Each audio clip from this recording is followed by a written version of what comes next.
సెల్కి ఇట్లాగా ఫోన్ వచ్చింది, అబ్బాయిని వేధిస్తున్నారట, మీరు యాక్షన్ తీసుకోండి. మామూలుగా పట్టించుకోనటువంటి పోలీసు సహజంగా అధికారంలో ఉన్నటువంటి వాళ్ళ నుంచి ఫోన్ వచ్చింది అన్నప్పుడు ఎలర్ట్ అవుతాడు, అంతా చేసేస్తాడన్న ఎలర్ట్ అవుతాడు. అక్రమం తప్పు వైపుకి సపోర్ట్ చేయడానికి భయపడతాడు. ఆ భయమే వీటిట్లో అవసరం.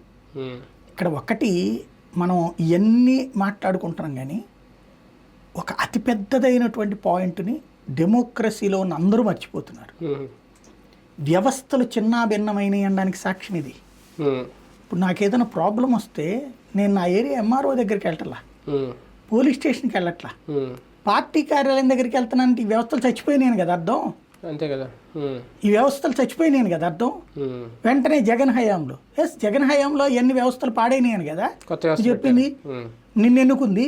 మరి నువ్వు ఆ వ్యవస్థలతో పని చేయించు, ఎందుకు చేయించలేకపోతున్నావు? నువ్వు ఇవాళకి కూడా నీ పార్టీ కార్యాలయం దగ్గరకు వస్తున్నా నీ ప్రభుత్వం మీద నమ్మకం లేదు, నీ ప్రభుత్వం యొక్క పాలనా యంత్రాంగం మీద నమ్మకం లేదు.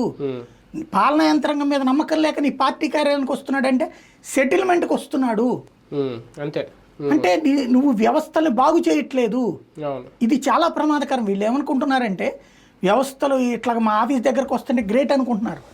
నీ ఆఫీస్ దగ్గరికి రావడం అంటే సెటిల్మెంట్ వ్యవహారం దగ్గరకు వస్తున్నట్టు. క్రమంగా మొదట్లో బాగుంది, కానీ క్రమంగా ఆలోచించాల్సింది ఏంటి, వ్యవస్థల్ని నువ్వు పట్టించుకోవట్లేదు అంటే పోలీసులు నమ్మట్లేదు.